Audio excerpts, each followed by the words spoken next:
இந்த வசனத்தை எடுத்து காட்டிதான் நகை போட்டால் நீங்கள் நரகத்திற்கு போய்விடுவீர்கள் என்றும் குற்றப்படுத்தி அவர்களை குறை சொல்வதையும் பார்க்க முடிகின்றது. இந்த வசனத்தில் வெளிப்புறமான அலங்கரிப்பை முக்கியப்படுத்தாமல் உள்ளான அலங்கரிப்பாகிய உங்கள் இருதயத்தில் மறைந்திருக்கின்ற குணத்தை முக்கியப்படுத்துங்கள் என்கின்ற அந்த பின்னணியில் தான் இந்த வசனம் சொல்லப்பட்டிருக்கின்றது.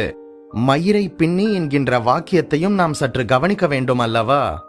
இப்படியாக இந்த வசனத்தை வைத்து நகை போடக்கூடாது என்று சொல்கின்றவர்கள் தலைமுடியை சீவி பின்னாமல் ஃப்ரீ ஹேரில் முடியை விரித்து போட்டு வந்தால் சரியாக இருக்குமா? சிலர் இதுக்கு பதில் கூறுவதற்கு நாங்கள் முடியை பின்னாமல் கொண்டை போட்டுக் கொள்கின்றோம் என்று வாதாடுவதுண்டு.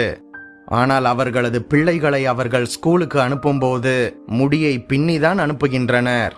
காலேஜுக்கு போகும்போது ஃப்ரீ ஹேரிலோ கொண்டை போட்டோ போவதில்லை, முடியை பின்னிதான் செல்கின்றனர் அல்லவா?